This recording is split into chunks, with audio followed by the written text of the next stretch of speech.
Pipila ka mga panteon sa Panakan Public Cemetery sa Davao City ang lubog gihapon sa baha. Dugang detalye sa hiro nato pinaagi ni Jandy Esteban live. Jandy.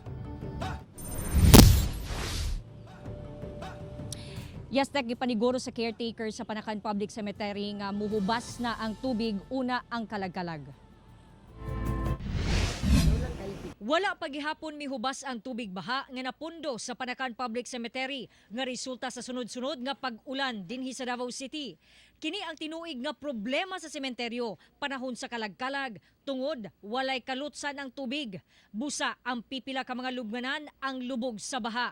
Maura gihapon ang problema dinhi sa Panakan Public Cemetery kay nalunupan gihapon og tubig tuig na ni nga nagpundo ang tubig dinhi. Pero alang sa kalagkalag, nagbuntar na sila og submersible pump nga musuyop sa tubig paingon didto sa drainage. Sayo-sayo nga nabutang ang pump, busa gilauman nga pag-abot sa November 1 ug November 2, mahurot na og suyop ang tubig.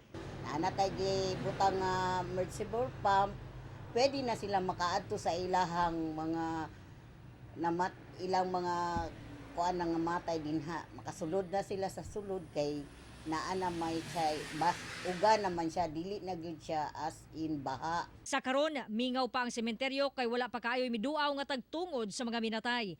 Tag-as pa ang mga sagbot ug wala pa mahinluan na kadaghanan sa mga pansyon. Pero si Emily, sayo nga mibisita sa lubnganan sa iyang inahan.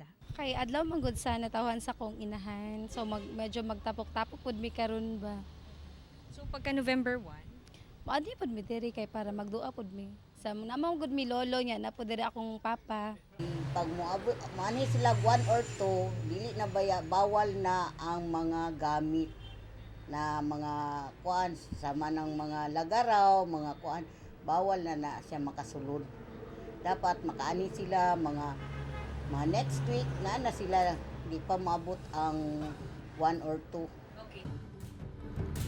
Tek, pipila sa mga ibawal no karon November 1 ug November 2 kini mga bladed weapon busa giabisuhan tung mga tagtungod sa kining mga minatay nga sayo-sayuhon ug bisita og hinlo ang mga pansyon sa ilang mga minatay aron usab nga malikayan ning kining pagdagsa ug pagguot dinhi sa sementeryo sa Panakan. Tek. Okay, daghang salamat Jandy Esteban.